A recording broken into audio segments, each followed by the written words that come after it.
ಪ್ರವಾಸಿಗರ ಸ್ವರ್ಗ ಜಮ್ಮು ಕಾಶ್ಮೀರದಲ್ಲಿ ಉಗ್ರರ ಕ್ರೌರ್ಯ, ರಕ್ತ ದೋಕಳಿ ಹರಿಸಿದ ಭಯೋತ್ಪಾದಕರ ವಿರುದ್ಧ ಸಮರ ಸಾರ್ತಾ ಇದ್ದಾರೆ. ಉಗ್ರರ ಕ್ರೌರ್ಯಕ್ಕೆ ರಣತಂತ್ರಗಳನ್ನ ಹೆಣಿತ ಸೇನೆ ಸಜ್ಜಾಗಿದೆ. ಉಗ್ರರನ್ನ ಸೆದೆ ಬಡಿಯೋದಕ್ಕೆ ರಣತಂತ್ರಗಳನ್ನ ಹೆಣೆಯಲಾಗ್ತಾ ಇದೆ. ರಕ್ತ ದೋಹಳಿ ಹರಿಸಿದ ಭಯೋತ್ಪಾದಕರ ವಿರುದ್ಧ ಸಮರಕ್ಕೆ ಸಜ್ಜಾಗಿದ್ದಾರೆ. ಉಗ್ರರನ್ನ ಸೆದೆ ಬಡಿಯೋದಕ್ಕೆ ಪಣದೊಡಲಾಗಿದೆ. ಇರ್ಲಾರ್ದೆ ಇರುವೆ ಬಿಟ್ಕೊಂಡಲ್ಲ ಎನ್ನುವ ಪರಿಸ್ಥಿತಿ ಪಾಕಿಸ್ತಾನಕ್ಕೆ ಬಂದೊದಗಿದೆ. ದಾಳಿಗೆ ಪ್ರತಿಕಾರವಾಗಿ ಪಾಕಿಸ್ತಾನಕ್ಕೆ ಮತ್ತೊಂದು ಶಾಕ್ ಕೊಡ್ತಾ ಇದೆ ಭಾರತ. ಈಗಾಗಲೇ ಒಂದು ಶಾಕ್ ಅನ್ನ ಕೊಟ್ಟಿದೆ. ಹಲವು 10 ಪ್ರತಿದಾಳಿಗೆ ಸಂಬಂಧಪಟ್ಟಂತೆ 10 ನಿರ್ಧಾರಗಳನ್ನು ಕೂಡ ಭಾರತದ ಸೇನೆಯಿಂದ ಕೂಡ ನಿರ್ಧಾರಕ್ಕೆ ತೆಗೆದುಕೊಳ್ಳಲಾಗಿದೆ. ಇದಾದ ಬಳಿಕ ಕೂಡ ಮತ್ತೊಂದು ಶಾಕ್ ಈಗ ಪಾಕಿಸ್ತಾನಕ್ಕೆ ಕಾದಿದೆ.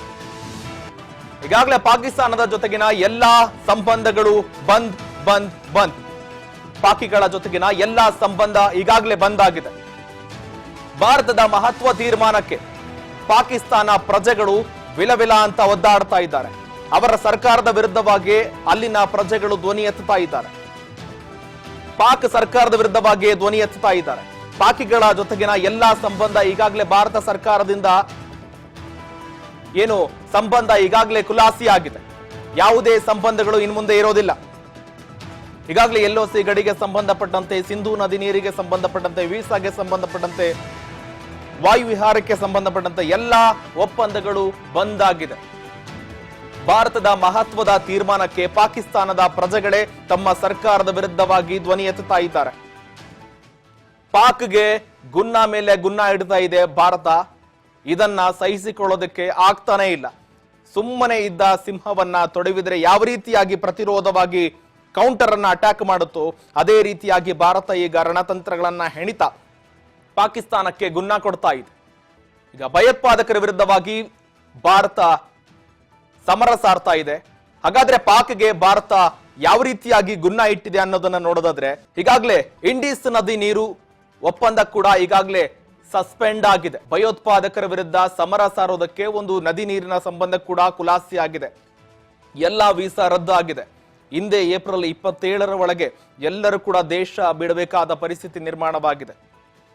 ಭಯೋತ್ಪಾದನಾ ವಿರುದ್ಧ ಕಾರ್ಯಕ್ಕೆ ಧ್ರುವ ಹೆಲಿಕಾಪ್ಟರ್ ಬಳಕೆಗೆ ಕೇಂದ್ರ ಕೂಡ ಅಸ್ತು ಎಂದಿದೆ. ಜೊತೆಗೆ ಅಟ್ಟಾರಿ ವಾಘಾ ಗಡಿಯಲ್ಲೂ ಕೂಡ ಪಾಕ್ ಜೊತೆ ಕೈಕುಲಾಯಿಸಿದ ವ್ಯವಸ್ಥೆ ಇತ್ತು ಈ ಹಿಂದೆ, ಅದು ಇನ್ನು ಮುಂದೆ ಇರೋದಿಲ್ಲ. ಜೊತೆಗೆ ಸರ್ವ ಪಕ್ಷಗಳ ಸಭೆಯಲ್ಲಿ ಎಲ್ಲಾ ಪಕ್ಷಗಳ ಬೆಂಬಲ ಪಡೆದುಕೊಂಡಿದೆ ಕೇಂದ್ರ ಸರ್ಕಾರ. ಒಗ್ಗಟ್ಟಾಗಿ ನಾವೆಲ್ಲರೂ ಕೂಡ ಪಾಕಿಸ್ತಾನ ವಿರುದ್ಧವಾಗಿ ನಿಲ್ಲೋಣ ಎನ್ನುವ ಮೂಲಕವಾಗಿ ಕೂಡ ಎಲ್ಲರೂ ಸಾಥ್ ಕೊಟ್ಟಿದ್ದಾರೆ. ಈಗಾಗಲೇ ಸಿಂಧೂ ನದಿ ನೀರು ಸೇರಿದಂತೆ ಪ್ರಮುಖ ಒಪ್ಪಂದಗಳು ಕೂಡ ಖುಲಾಸಿಯಾಗಿದೆ. ಯಾವುದೇ ಒಪ್ಪಂದ ಇನ್ನು ಮುಂದೆ ಇರೋದಿಲ್ಲ. ಎಲ್ಲರ ವೀಸಾ ಕೂಡ ರದ್ದಾಗಿದೆ. ಹಿಂದೆ ಎಲ್ಲರೂ ಕೂಡ ಭಾರತವನ್ನ ಬಿಟ್ಟು ಪಾಕಿಸ್ತಾನಕ್ಕೆ ಹೋಗಬೇಕಾಗಿದೆ. ಹೀಗಾದ್ರೆ ಪ್ರಮುಖ ನಿರ್ಧಾರಗಳಿಂದ ಪಾಕಿಸ್ತಾನದಲ್ಲಿ ತಮ್ಮ ಸರ್ಕಾರದ ವಿರುದ್ಧವಾಗಿ ಅಲ್ಲಿನ ಜನಗಳು ಧ್ವನಿ ಎತ್ತುತ್ತಾ ಇದ್ದಾರೆ. ಪಾಕಿಸ್ತಾನದ ಈ ನರಿಬುದ್ಧಿಯಿಂದ, ಅವರು ಸಾಕುವಂತಹ ಉಗ್ರಗಾಮಿಗಳಿಂದ ಭಾರತಕ್ಕೆ ಚೂ ಬಿಟ್ಟು ಅಲ್ಲಿದ್ಕೊಂಡು ನಾವಿದನ್ನ ಮಾಡಿಲ್ಲ, ಜೊತೆಗೆ ಇದಕ್ಕೆ ಸಂಬಂಧಪಟ್ಟಂತೆ ತನಿಖೆ ಆಗಲಿ ಎನ್ನುವ ಮೂಲಕ ಕೂಡ ಈ ರೀತಿಯಾಗಿ ಗೇಮ್ ಪ್ಲಾನ್ ಅನ್ನ ಮಾಡ್ತಾ ಇದ್ದಾರೆ, ಆಟಗಳನ್ನ ಆಡ್ತಾ ಇದ್ದಾರೆ. ಅಂತಾರಾಷ್ಟ್ರೀಯ ಮಟ್ಟದಲ್ಲಿ ಇದಕ್ಕೆ ಸಂಬಂಧಪಟ್ಟಂತೆ ತನಿಖೆ ಆಗ್ಲಿ ಅಂತ ಕೂಡ ಹೇಳ್ತಾ ಇದ್ದಾರೆ. ಎಲ್ಲ ಸಾಕ್ಷ್ಯಾಧಾರಗಳು ಈಗಾಗಲೇ ಭಾರತದ ಬಳಿ ಇದೆ. ಈಗಾಗಲೇ ಎಲ್ಲ ನಿರ್ಧಾರಗಳನ್ನ ಕೂಡ ಪಾಕಿಸ್ತಾನದ ವಿರುದ್ಧವಾಗಿ ಭಾರತ ತೆಗೆದುಕೊಂಡಿದೆ. ಈಗಾಗಲೇ ಗಡಿಯಲ್ಲೂ ಕೂಡ ಸೇನೆಯನ್ನ ನಿಯೋಜನೆ ಮಾಡಲಾಗ್ತಾ ಇದೆ. ಪ್ರವಾಸಿಗರ ಸ್ವರ್ಗವಾದಂತಹ ನಮ್ಮ ಜಮ್ಮು ಮತ್ತು ಕಾಶ್ಮೀರದಲ್ಲಿ ಉಗ್ರಗಾಮಿಗಳು ನಡೆದಂತಹ ಕೃತ್ಯದಿಂದ ಇಡೀ ದೇಶವೇ ಆತಂಕಕ್ಕೆ ಈಡಾದಂತ ಪರಿಸ್ಥಿತಿ ಮಾಡಿದೆ. ಹೀಗಾಗಿ ಉಗ್ರರನ್ನ ಒಂದೊಂದೇ ಮನೆಗಳನ್ನ ಕೂಡ ಸೆದೆಬಡಿಯಲಾಗ್ತಾ ಇದೆ. ಈಗಾಗಲೇ 5 ರಿಂದ 7 ಮನೆಗಳನ್ನು ಕೂಡ ಉಗ್ರರ ಮನೆಗಳನ್ನ ಧ್ವಂಸ ಮಾಡಿದ್ದಾರೆ, ನೆಲಸಮ ಮಾಡಿದ್ದಾರೆ. ಈಗ ಅವರ ಅಡಗು ತಾಣಗಳು ಎಲ್ಲೆಲ್ಲಿದ್ದವು. ಜೊತೆಗೆ ಪಾಕಿಸ್ತಾನದಲ್ಲೂ ಕೂಡ 42 ಅವರ ಟೆಂಟ್ಗಳಿವೆ, ಅವರ ಅಡಗು ತಾಣಗಳಿದೆ. ಆ ಪ್ರದೇಶಕ್ಕೂ ಕೂಡ ಎಲ್ಲ ಮಾಹಿತಿ ಕೂಡ ಬಂದಿದೆ ಸೇನೆಗೆ. ಎಲ್ಲವನ್ನ ಕೂಡ ಹುಡುಕಿ ಪಾಕಿಸ್ತಾನದ ಒಳಗೆ ನುಗ್ಗಿ ಹೊಡೆಯುವ ಎಲ್ಲ ರಣತಂತ್ರ ಕೂಡ ಹಾಕ್ತಾ ಇದೆ.